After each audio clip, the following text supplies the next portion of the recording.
Hello दोस्तों, welcome to my YouTube channel complex classes. तो इस वीडियो में हम लोग जो है यूपी डीएलएड सेकेंड सेमेस्टर का ये जो राजन सीरीज होता है इसके सभी हम लोग अति लघु उत्तरीय प्रश्न करने वाले हैं। और इसमें जो है ये प्रैक्टिस सेट नंबर जो है 7 है। हम लोग जो है बहुविकल्पीय प्रश्न बिल्कुल समाप्त कर चुके हैं। और सब्जेक्ट की बात करें तो ये पेपर नंबर 2 है, प्रारंभिक शिक्षा के नवीन प्रयास। और इसमें जो क्वेश्चन देखने को मिलेगा आप सभी लोगों को 2016 से लेकर 2023 तक के प्रश्न जो है इस वीडियो में आप सभी लोगों को देखने को मिलेगा। और पीडीएफ प्राप्त करना चाहते हैं फ्री में जो है फ्री में पीडीएफ अगर प्राप्त करना चाहते हैं इस क्लास का तो टेलीग्राम चैनल ज्वाइन कर सकते हैं। वहां पे आप सभी लोगों को इसका पीडीएफ जो है आसानी से प्राप्त हो जाएगा। तो चलिए आप लोग लास्ट तक वीडियो में बने रहिएगा। हम लोग जो है देखते हैं प्रैक्टिस सेट नंबर 7। ठीक है, 6 के पहले बहुविकल्पीय प्रश्न में जो है हम लोग बिल्कुल ए टू जेड समाप्त कर चुके हैं। और अगर ये क्लास जो है पसंद आता है तो आप लोग जो है लाइक कर सकते हैं वीडियो को। और अभी तक जो लोग चैनल को सब्सक्राइब नहीं किए हैं सब्सक्राइब कर सकते हैं। तो चलिए आप लोग लास्ट तक जो है वीडियो में बने रहिएगा। हम लोग एक एक क्वेश्चन करके देखते हैं। यहाँ पे देख सकते हैं ये प्रैक्टिस सेट नंबर 7 है और अति लघु उत्तरीय प्रश्न जो है इस वीडियो में हम लोग करने वाले हैं। तो चलिए हम लोग एक एक करके जो है इसको समाप्त करेंगे। यहाँ पे दिया है फर्स्ट नंबर की अगर बात करें तो यहाँ पे दिया है कि शिक्षा के सार्वभौमिकरण से आशय क्या होता है। यानी शिक्षा का जो सार्वभौमिकरण किया जाता है उसका मतलब क्या होता है। 2023 में ये क्वेश्चन आपके एग्जाम में आया हुआ है। तो शिक्षा के सार्वभौमिकरण का आशय होता है कि 6 से 14 वर्ष के बच्चों के लिए जो है निःशुल्क और आवश्यक शिक्षा जो है प्रदान करना, इसका जो है शिक्षा के सार्वभौमिकरण का मतलब होता है। उसके बाद में सेकंड की बात करें, यहाँ पे दिया है कि राष्ट्रीय बाल श्रम परियोजना क्या है। जो राष्ट्रीय बाल श्रम परियोजना होता है ये क्या है, 2023 में ये क्वेश्चन आया हुआ है। तो राष्ट्रीय बाल श्रम परियोजना के अंतर्गत बाल श्रम पीड़ितों की जो है पहचान करना और उन्हें जो है जोखिम भरे रोजगार से जो है हटा दिया जाता है और उनको जो है पुनर्वास किया जाता है। तो ये राष्ट्रीय बाल श्रम परियोजना है। और उसके बाद में थर्ड नंबर की बात करते हैं। यहाँ पे दिया है कि जनशाला कार्यक्रम क्या होता है। ये भी 2023 में क्वेश्चन बना हुआ है। तो जनशाला कार्यक्रम जो है भारत सरकार का एक संयुक्त यूनाइटेड नेशन के जो है संयुक्त प्रयास से शुरू किया गया है। और समुदाय आधारित प्राथमिक शिक्षा यह एक प्रकार का कार्यक्रम है। ठीक है, जनशाला कार्यक्रम ये संयुक्त राष्ट्र के द्वारा जो है स्टार्ट किया गया है बालक के अधिकारों को संरक्षण करने के लिए। उसके बाद में यहाँ पे 4 नंबर की हम बात करते हैं। दिया है कि न्यूनतम अधिगम स्तर से क्या तात्पर्य होता है। तो न्यूनतम अधिगम स्तर जो है मूलतः एक ऐसा उपागम होता है जो मानता है कि सभी छात्र जो है किसी भी कार्य को न्यूनतम स्तर तक जो है सीख सके। जैसे कोई भी कार्य हो गया तो शिक्षा हो गया तो वो जो है न्यूनतम जितना मतलब चाहिए उसका जो मिनिमम स्तर होता है, लेवल होता है, उतना जो है कम से कम सीख सके जो है ये न्यूनतम अधिगम स्तर होता है। ठीक है, ये भी 2023 में क्वेश्चन बना हुआ है। और उसके बाद में यहाँ पे 5 नंबर में दिया है कि प्राथमिक शिक्षा के संदर्भ में जो अपव्यय होता है और अवरोधन होता है इसका जो है अर्थ क्या होता है। ये 2023 में क्वेश्चन पूछा गया है। इसको बहुविकल्पीय प्रश्न में हम लोग जो है अब जितना भी प्रश्न करेंगे आप लोगों को एकदम जो है आसान लगेगा, क्योंकि बहुविकल्पीय प्रश्न में हम लोग बिल्कुल डिटेल्स से जो है इसको पढ़ चुके हैं। तो हम लोग देखते हैं जो अपव्यय होता है, अपव्यय क्या आशय क्या होता है, ये प्राथमिक शिक्षा के संदर्भ में जो है देखा जाता है। अपव्यय का मतलब होता है कि प्राथमिक शिक्षा जो है पूर्ण होने से पहले बालक को विद्यालय से जो हटाना। जो प्राथमिक लेवल का शिक्षा होता है वो पूर्ण होने से पहले उनको विद्यालय से जो है हटाना, ये होता है अपव्यय। और अवरोधन का पर्याय होता है कि किसी बालक को किसी निम्न कक्षा में जो है 1 वर्ष से जो है अधिक अवधि के लिए रोक लेना, यानी उसी कक्षा में जो है बार बार वो बालक जो है पढ़ता रहे।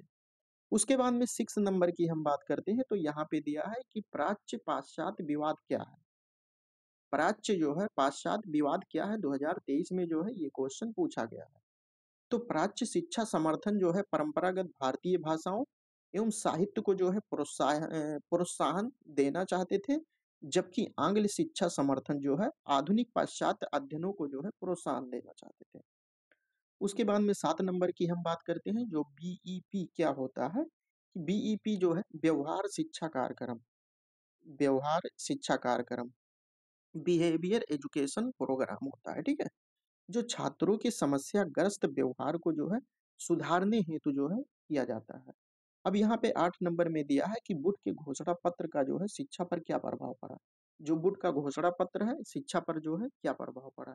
तो वुड के घोषणा पत्र को जो है भारतीय शिक्षा का जो है मेग्ना कार्टा कहते हैं, इसको भी आप लोग याद रखिएगा।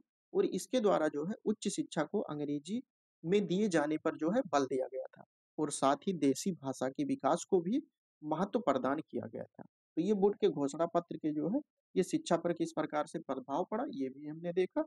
उसके बाद में यहाँ पे ब्रिज कोर्स क्या होता है, ब्रिज कोर्स से आप क्या समझते हैं, ये 2023 में क्वेश्चन बना हुआ है। तो ब्रिज कोर्स का मतलब होता है कि एक ऐसा कार्यक्रम जो छात्रों को जो है एक कक्षा से जो है दूसरी कक्षा में पहुंचाने में मदद कराने वाला ये कार्यक्रम होता है। उसके बाद में 10 नंबर की हम बात करते हैं, यहाँ पे दिया है कि शिक्षा का अधिकार अधिनियम 2009 में जो प्रारंभिक शिक्षा से जो है आशय क्या होता है, 2023 में ये क्वेश्चन आया हुआ है। तो शिक्षा का अधिकार अधिनियम 2009 में जो है प्रारंभिक शिक्षा से आशय होता है कि 6 से 14 वर्ष के बच्चों को जो है मुफ्त और अनिवार्य शिक्षा, ठीक है, निःशुल्क और अनिवार्य शिक्षा जो है प्रदान करना, ये शिक्षा का अधिकार अधिनियम यानी RTE, right to education act 2009 के तहत जो है बच्चों को 6 से 14 वर्ष के बच्चों को जो है निःशुल्क और अनिवार्य शिक्षा जो है प्रदान करना इसका मुख्य उद्देश्य है। 11 नंबर में दिया है कि शिक्षा में छनाई या निस्यंदन सिद्धांत से क्या आशय होता है, 2023 में ये क्वेश्चन बना हुआ है।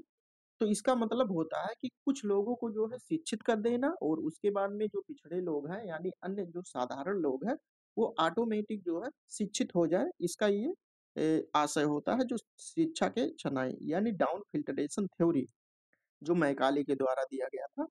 उसके बाद में 12 नंबर में दिया हुआ है कि कोठारी आयोग की नियुक्ति का मुख्य उद्देश्य क्या था। जो कोठारी आयोग है इसकी नियुक्ति के जो है मुख्य उद्देश्य क्या थे, इसके बारे में हम लोग देखने वाले हैं। तो शिक्षा के जो है राष्ट्रीय स्वरूप व शिक्षा के समस्त स्तरों के संबंध में जो है सिद्धांत व नीतियां बनाना जो है कोठारी आयोग को जो है नियुक्त किया गया था। इतना फास्ट हम इसलिए कर रहे हैं क्योंकि ऑब्जेक्टिव क्वेश्चन में हम लोग बिल्कुल डिटेल्स से इसको देख चुके हैं, ठीक है।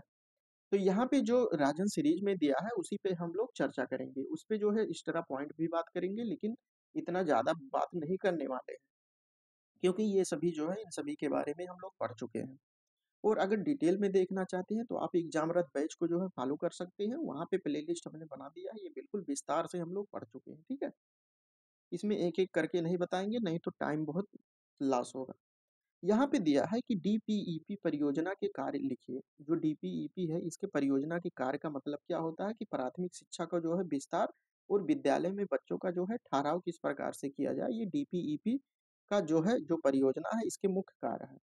उसके बाद में दिया है P most, P most, P MOST, P most कार्यक्रम का जो है पूरा नाम क्या होता है, तो इसका मतलब होता है कि सेवारत अध्यापकों का विस्तृत अभिविन्यास कार्यक्रम।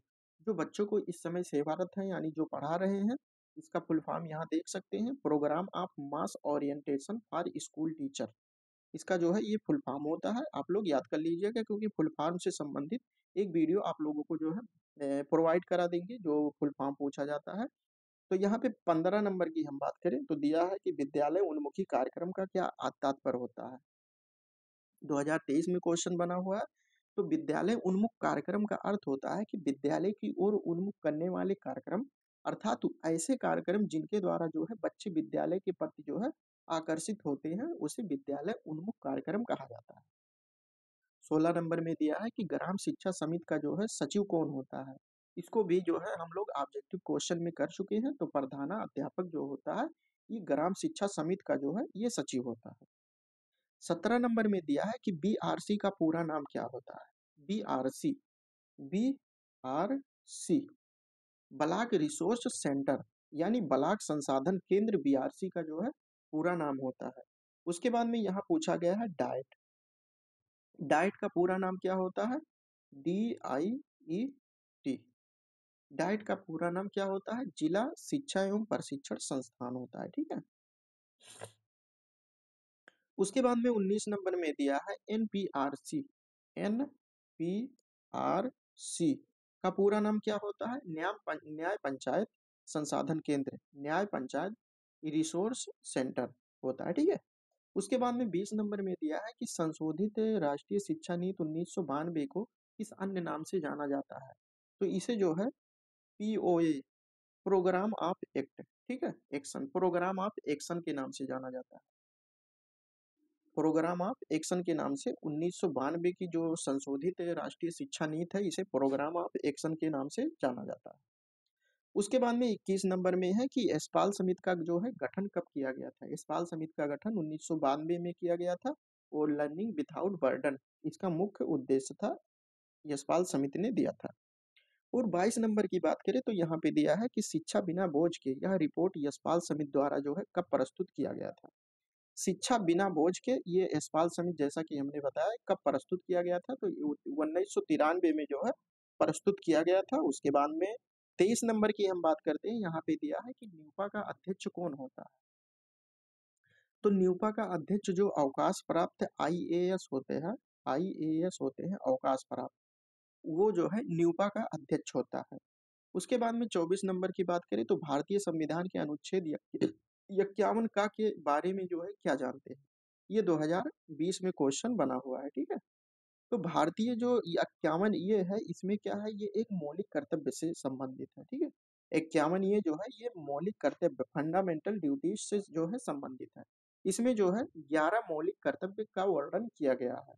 अब 11 मौलिक कर्तव्यों का वर्णन जो है, हम लोग अगर इसके बारे में देखें, इसको विस्तार से अगर हम लोग पढ़ेंगे तो लघु उत्तरीय प्रश्न में पढ़ेंगे। यहाँ पे हम लोग अति लघु उत्तरीय प्रश्न पढ़ रहे हैं, क्योंकि यहाँ पे इसको जो है आप लोगों को लिमिटेड शब्दों में आंसर देना होता है, ठीक है। इसीलिए यहाँ पे जो है फुल डिटेल्स जो है नहीं पढ़ाया जाएगा, उतना ही पढ़ाया जाएगा जितना आपके एग्जाम में पूछा गया है, ठीक है। तो इसका डिटेल्स हम लोग जो है ऑब्जेक्टिव में वैसे देख चुके हैं कि क्या कैसे क्या था, लेकिन ये अगर डिटेल की बात करें तो ये जब हम लोग लघु उत्तरीय प्रश्न पढ़ेंगे, लॉन्ग आंसर टाइप क्वेश्चन, तो वहाँ पे हम लोग देखेंगे। अब यहाँ पे पूछा गया है कि हंटर आयोग के 2 कार्य लिखिए। 2020 में ये क्वेश्चन पूछा गया है। तो हंटर आयोग ने जो है प्राथमिक शिक्षा प्राथमिक शिक्षा की स्थिति का जो है अध्ययन करके उसमें विकास के साथ साथ जो है किस प्रकार से सुझाव किया जाए, इसके जो है सुझाव दिए थे। और उन्होंने जो है भारतीय शिक्षा व्यवस्था की ईसाई मिशनरियों को जो है नहीं सौंपा था।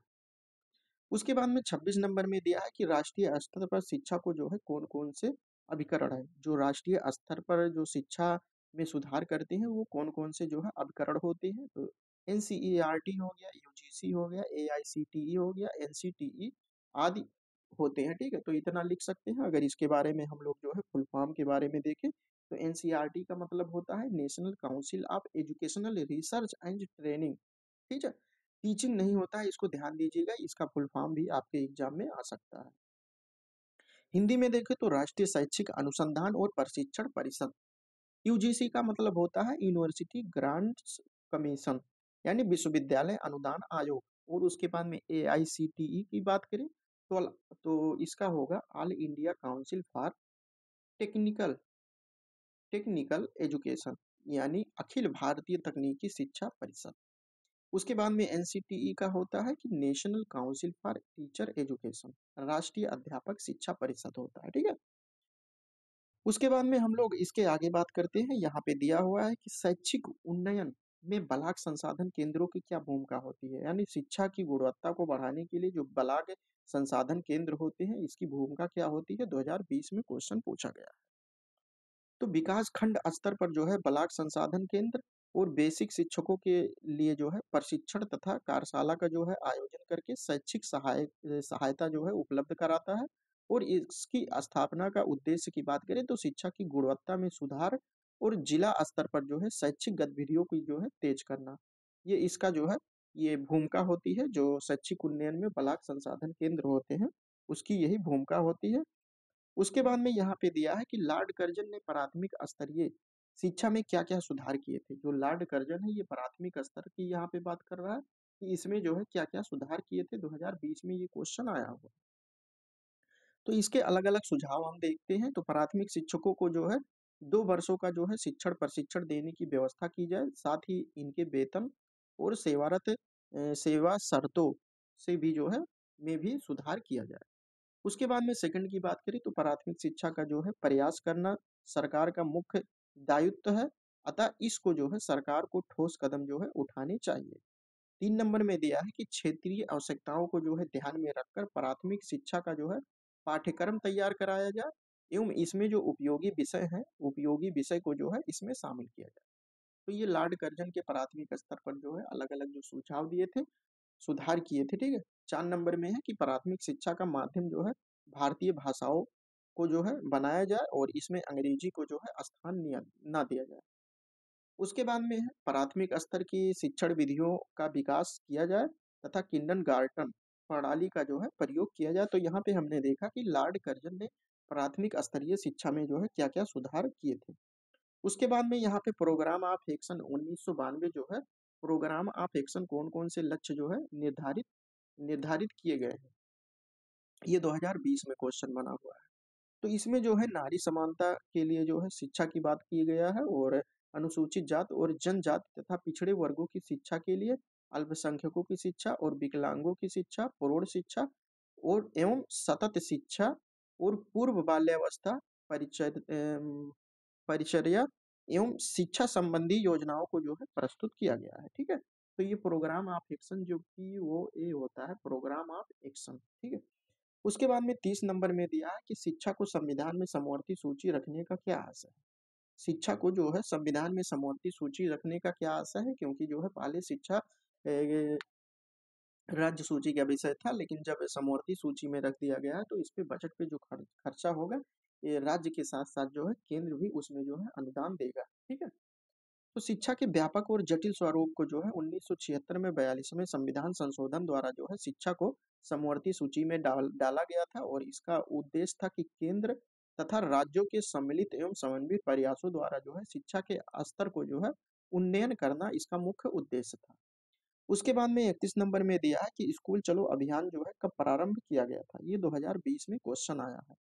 तो इसको जो है जुलाई 1996 में जो है शुरू किया गया था। तो और 1 से लेकर 8 तक यानी 6 से लेकर 14 वर्ष के सभी बच्चों को जो विद्यालय के प्रति जो है आकर्षित करने के लिए जो है स्कूल चलो अभियान की जो है शुरुआत की गई थी। उसके बाद में 32 नंबर में दिया है कि राष्ट्रीय बाल श्रम परियोजना क्या है? जो राष्ट्रीय बाल श्रम परियोजना है, ये क्या है? तो ये जो परियोजना है इसका उद्देश्य जो है घातक उद्योगों से जो है 2010 तक जो है बाल श्रम को जो है समाप्त करना। जो घातक उद्योग में बच्चे कार्य करते हैं 2010 तक जो है बाल श्रम को जो है समाप्त करना और बाल श्रम का पूर्ण उन्मूलन इस योजना का एक क्रमिक जो है लक्ष्य लिया गया है। उसके बाद में 33 नंबर में दिया है कि सी टी ई सीटीई जो है किस स्तर के शिक्षकों को जो है तैयार करता है। तो ये जो है माध्यमिक और उच्च माध्यमिक स्तरों के शिक्षकों के लिए जो है ये तैयार करता है। ये 2020 में क्वेश्चन पूछा गया है। उसके बाद में 34 नंबर की बात करते हैं। यहाँ पे दिया है कि बिना बोझ की शिक्षा में कितने प्रकार के बोझ और बच्चों में होने की बात जो है कही गई है। तो 2 प्रकार की बोझ होने की बात की गई है। एक भौतिक बोझ हो गया, ठीक है? भौतिक बोझ मतलब जैसे सिलेबस में वही रहे जो कि आपके जीवन के लिए यानी भविष्य के लिए इम्पोर्टेंट है। जो बाकी की फालतू का जो है उसमें सिलेबस है उसको कम करना। तो ये भौतिक बोझ हो गया, ठीक है? Learning without burden. उसके बाद में मानसिक बोझ है, मानसिक बोझ। तो इसमें जो है बच्चों को मानसिक रूप से जो है किस प्रकार से उनका सर्वांगीण विकास किया जाए, उसी प्रकार से जो है उनको बच्चों को जो है शिक्षित करना। उसके बाद में 35 नंबर में दिया है कि न्यूपा का मुख्यालय कहाँ है। तो न्यूपा का मुख्यालय जो है दिल्ली में है। अब आप लोग बताइए कि न्यूपा यानी यूपीए जो है इसका जो है फुल फॉर्म क्या होता है। इसको कमेंट बॉक्स में जो है आप लोग कमेंट करके बताइए, क्योंकि इसको जो है हमने ऑब्जेक्टिव में करा चुके हैं। हम देखते हैं कि आप लोगों को याद है या नहीं। 36 नंबर में क्या दिया है कि आरटीई का पूरा नाम राइट टू एजुकेशन। ये 2005 भी है, 2020 भी आ चुका है, ठीक है? उसके बाद में 37 नंबर की हम बात करते हैं। यहाँ पे दिया है कि वर्तमान में शिक्षा को किस सूची में रखा गया है। तो वर्तमान में शिक्षा को जो है 66वें संविधान संशोधन 1976 के तहत जो है वर्तमान में शिक्षा को जो है समवर्ती सूची में रखा गया है। और ये भी ध्यान दीजिएगा कि इसको जो है ये मिनी कॉन्स्टिट्यूशन माना जाता है, ठीक है? वर्तमान में पहले ये राज्य सूची का विषय था, लेकिन अब इसको समवर्ती सूची में रखा गया है। समवर्ती सूची में क्यों रखा गया है? क्योंकि इस पे जो है राज्य के साथ साथ अब केंद्र भी जो है शिक्षा से संबंधित नियम और कानून बना सकता है। 38 नंबर में है कि भारतीय शिक्षा आयोग का गठन जो है कब हुआ था। तो भारतीय शिक्षा आयोग का गठन 1882 ईस्वी में हुआ था। उसके बाद में 39 नंबर है यहाँ पे कोठारी आयोग का गठन कब हुआ था। तो कोठारी आयोग का गठन जो है 14 जुलाई 1964 ईस्वी में जो है कोठारी आयोग का गठन हुआ था। अगर कोठारी आयोग के अध्यक्ष की बात करें तो अध्यक्ष जो है प्रोफेसर बी.एस. कोठारी जी है जो है इसके अध्यक्ष थे। 41 नंबर की हम बात करते हैं। यहाँ पे दिया है समवर्ती सूची में दिए गए विषयों पर नीति एवं कानून बनाने का अधिकार जो है किस सरकार को। तो जो है ये पहले राज्य सूची का विषय था, बाद में जो है समवर्ती सूची में इसको शामिल कर दिया गया है। तो इस प्रकार से अब जो है केंद्र के साथ साथ जो है राज्य भी इस पे कानून बना सकता है। उसके बाद में 42 नंबर की बात करते हैं। तो भारत के एक पंथ निरपेक्ष राष्ट्र की घोषणा जो है घोषणा का उल्लेख कहाँ पर है। तो संविधान के 42वें संविधान संशोधन में जो है इसमें पंथ निरपेक्ष की घोषणा है। पंथ निरपेक्ष मतलब होता है कि भारत का अपना राज्य का जो है, राज्य का मतलब ये है कि भारत का किसी का जो है अपना एक मतलब निश्चित कोई धर्म नहीं होगा, वह सभी धर्म को जो है मान सकता है, किसी भी धर्म को जो है अपना सकता है। 43 नंबर में दिया है कि पाठशाला को बाग, शिशु को पौधा और शिक्षक को जो है मालिक आने वाले जो विचारक है उनका क्या नाम है। तो फ्रॉवेल ने ये कहा था कि पाठशाला जो है बाग है और जो शिशु होता है वो पौधों के समान होता है और जो शिक्षक होते हैं वो माली के समान होते हैं। ये विचारक जो है फ्रॉवेल ने कहा था। उसके बाद में 44 नंबर की बात करते हैं। यहाँ पे दिया है कि परियोजनवाद किसमें जो है आस्था नहीं रखते हैं। परियोजनवाद की बात करें तो ये जो है ये प्रयोग पर जो है आस्था रखते हैं, लेकिन ईश्वरीय सत्ता जो होती है, ईश्वरीय सत्ता इस पे जो है आस्था नहीं रखते हैं। जैसा कि यहाँ पे लिखा है परियोजन मतलब प्रयोग, जो आप प्रयोग करते हैं अगर उस पे जो है जो नियम कानून बनाते हैं, ठीक है, निरीक्षण करते हैं, एनालिसिस करते हैं, वही परियोजनवाद उसको मानता है, लेकिन ईश्वरीय सत्ता को जो है ये नहीं मानता है। प्रसन्न शिक्षण विधि के जनक कौन है। तो प्रसन्न शिक्षण विधि के जनक जो है सुकरात है। उसके बाद में 46 नंबर में दिया है कि प्रकृति को दूसरे किस नाम से जाना जाता है। तो इसे जो है प्रकृति को जो है भौतिकवाद के नाम से जाना जाता है। उसके बाद में 47 नंबर की बात करें, दिया है कि फ्रोवेल ने किंडरगार्टन कब जो है प्रारंभ किया था। तो ये जो है 1839 ईस्वी में इसने प्रारंभ किया था। 48 नंबर में दिया है कि राज्य शिक्षा संस्थान, जो राज्य शिक्षा संस्थान है ये आपके इलाहाबाद में स्थित है। राज्य विज्ञान शिक्षा संस्थान जो है कहाँ स्थित है, ये इलाहाबाद में स्थित है। उसके बाद में जो है राज्य हिंदी संस्थान जो है आपके बनारस में स्थित है। और आंग्ल भाषा शिक्षा संस्थान जो है इलाहाबाद में स्थित है। ठीक है, तो इस प्रकार से आप लोग यहाँ पे देख सकते हैं, इसको जो है आप लोग याद कर लीजिएगा। उसके बाद में 52 नंबर की बात करें तो यहाँ पे दिया है कि मनोविज्ञान का निर्देशन विभाग कहाँ स्थित है। जो मनोविज्ञान का निर्देशन विभाग है ये कहाँ पर स्थित है, ठीक है, तो ये इलाहाबाद में स्थित है। और उसके बाद में 53 नंबर राज्य शैक्षिक तकनीकी संस्थान, राज्य शैक्षिक तकनीकी संस्थान जो है आपका लखनऊ में स्थित है। और राज्य परियोजना कार्यक्रम जो है कहाँ स्थित है, ये लखनऊ में स्थित है। और सीमेट कहाँ स्थित है, ये इलाहाबाद में स्थित है। इस पे हम लोग सीमेट के बारे में डिटेल्स जो है ऑब्जेक्टिव क्वेश्चन में देख चुके हैं। और जो लोग अभी तक पिछला क्वेश्चन नहीं देखे, पिछला वीडियो नहीं देखे, आप लोग चैनल पर जाकर जो है देख सकते हैं। उसके बाद में 56 नंबर की बात करते हैं। यहाँ पे दिया है कि उच्च अध्ययन शिक्षा संस्थान कहाँ स्थित है। अध्ययन शिक्षा संस्थान जो है आपका इलाहाबाद यानी वर्तमान में प्रयागराज में स्थित है, प्रयागराज में स्थित है।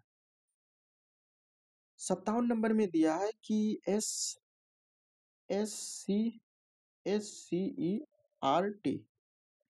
यानी national council education research and training, इसका फुल फॉर्म होता है, पूरा नाम लिखना है तो राज्य शैक्षिक अनुसंधान और प्रशिक्षण संस्थान। उसके बाद में दिया है एन एन ये एस है, स्टेट होगा ये, और यहाँ पे NCERT, ठीक है, इसका मतलब होगा राष्ट्रीय, ये राज्य स्तर पर है और ये राष्ट्रीय स्तर पर है। तो राज्य शैक्षिक अनुसंधान और प्रशिक्षण संस्थान ये है, ठीक है, केवल यहाँ पे जो है यस अगर हो गया, यहाँ यस था ध्यान नहीं दिए थे तो ये स्टेट हो जाएगा। अगर इसकी स्थापना की बात करें तो जो है ये 1961 में स्थापना हुआ था और ये इसका मुख्यालय जो है नई दिल्ली में है, ठीक है। फुल फॉर्म यहाँ पे आप देख सकते हैं, national council of educational research and training होता है। उसके बाद में 59 नंबर की बात करते हैं। यहाँ पे दिया हुआ है कि राज्य शैक्षिक अनुसंधान और प्रशिक्षण परिषद गठन किस वर्ष में किया गया था। तो जो SCERT है इसका जो गठन किया गया था 1981 में किया गया था। और राष्ट्रीय शैक्षिक अनुसंधान और प्रशिक्षण संस्थान का गठन जो है कब किया गया था, यहाँ पे देख सकते हैं, ये हमने बताया, ये एक्स्ट्रा पॉइंट है, ये 1961 में किया गया था, ठीक है। तो यहाँ पे देख सकते हैं ये राज्य ये केंद्र का जो है राष्ट्रीय का जो है 1961 में और प्लस 20 यहाँ पे ऐड कर देंगे तो एससीईआरटी का गठन किया गया था। 61 नंबर में दिया है कि मिड डे मील योजना को जो है स्पष्ट कीजिए। जो मिड डे मील योजना है इसको जो है स्पष्ट करना है। इसको ये भी कहते हैं पोषाहार वितरण योजना के नाम से भी जानते हैं। तो शिक्षा को जो है सबको समान अवसर की उपलब्ध सुनिश्चित करने के लिए जो है समाज के अत्यंत जो दुर्बल और अपवंचित वर्ग के बच्चे हैं, जहां अभिभावकों के लिए जो है 2 वक्त का जो है पूरा भोजन जुटाना जो है परिवार के लिए मुश्किल होता है, ऐसे बच्चों को विद्यालय में जो है आकर्षित करने के लिए सरकार द्वारा जो है मिड डे मील योजना को जो है चालू किया गया था, चालित किए गए थे। उसके बाद में 62 नंबर की बात करते हैं। यहाँ पे दिया है एनसीटीई का जो है पूरा नाम क्या होता है। तो राष्ट्रीय अध्यापक शिक्षा परिषद इसका फुल फॉर्म होता है। सीमेट का पूरा नाम क्या होता है, राज्य शैक्षिक प्रबंधन और प्रशिक्षण संस्थान इसका जो है फुल फॉर्म होता है। 64 नंबर की बात करते हैं। सीमेट का जो है गठन कब हुआ था, तो ये 1995 में हुआ था। उसके बाद में राज्य शैक्षिक प्रबंधन एवं प्रशिक्षण संस्थान कहाँ स्थित है, तो ये इलाहाबाद में आपके स्थित है। और उसके बाद में राष्ट्रीय अध्यापक शिक्षा परिषद की स्थापना जो है कब की गई थी, 1995 में। 67 की बात करें, राष्ट्रीय अध्यापक शिक्षा परिषद में जो है कुल कितने जो है सदस्य होते हैं, तो इसमें जो है सदस्यों की संख्या जो है 41 होती है। उसके बाद में जो है यहाँ पे 68 नंबर में दिया है कि स्कूल चलो अभियान किस वर्ष उत्तर प्रदेश में जो है लागू किया गया था। यूपी में जो है स्कूल चलो अभियान जो है कब लागू किया गया था, तो ये 2004 में जो है लागू किया गया था आपके यूपी में। उसके बाद में है 69 है कि सर्व शिक्षा अभियान का गठन जो है किस वर्ष हुआ था। सर्व शिक्षा अभियान का गठन किस वर्ष हुआ था, 2001 में हुआ था। और उसके बाद में ECCE का जो है पूरा नाम क्या होता है, तो early child care and education इसका जो है फुल फॉर्म होता है। तो फुल फॉर्म से संबंधित जो है आपके एग्जाम में जो है क्वेश्चन पूछे जाते हैं। तो इस प्रकार से हम लोगों ने जो है इस वीडियो में जो है 70 क्वेश्चन किए हुए हैं। अगर ऑब्जेक्टिव क्वेश्चन आप लोग देखना चाहें तो चैनल पर जो है जाकर देख सकते हैं, और इसका जो है पीडीएफ आप लोग प्राप्त करना चाहें तो प्राप्त कर सकते हैं। और उसके बाद में इस पे अगर ये क्लास पेपर सेकंड का आप लोग कंप्लीट वीडियो देखना चाहते हैं, यानी लेक्चर, उसके बाद में जो है उस टॉपिक पर जो है कितना क्वेश्चन बना हुआ है इस वाइज देखना चाहते हैं, तो आप लोग एग्जाम रथ बैच को फॉलो कर सकते हैं। ये बिल्कुल आप लोगों के लिए स्पेशल चालू किया गया था। अगर आप लोग नहीं पढ़े हैं तो चैनल पर जाकर जो है देख सकते हैं एग्जाम रथ बैच, वहाँ पे आप लोगों को पढ़ाया गया है और इसमें पीडीएफ भी प्रोवाइड कर दिया गया है आप सभी लोगों को। तो इसका पीडीएफ भी अगर आप लोग प्राप्त करना चाहें तो टेलीग्राम चैनल ज्वाइन कर सकते हैं। उसका लिंक जो है डिस्क्रिप्शन बॉक्स में दिया हुआ है। सोशल मीडिया से जुड़ना चाहें तो आप लोग जुड़ सकते हैं। और अगर वीडियो पसंद आया है तो लाइक कर सकते हैं। वीडियो फास्ट इसलिए कराया जाता है क्योंकि आपके एग्जाम के पॉइंट ऑफ व्यू से जो है अतलग उत्तरीय प्रश्न जो है इसी प्रकार से जो है आप लोगों को लिखना है, ज़्यादा नहीं उसमें लिखना है, ठीक है। जो लॉन्ग आंसर टाइप क्वेश्चन होगा उस पे हम लोग जो है फुल डिटेल्स में जो है उस पर बात करेंगे। तो चलिए दोस्तों, अभी तक जो वीडियो को लाइक नहीं किए हैं, सब्सक्राइब नहीं किए हैं और शेयर नहीं किए हैं, सब कुछ जो है कर दीजिए। और उसके बाद में हम लोग कल के वीडियो में मिलेंगे, इसके आगे का जो है प्रैक्टिस सेट करेंगे। तब तक के लिए जय हिंद, जय भारत।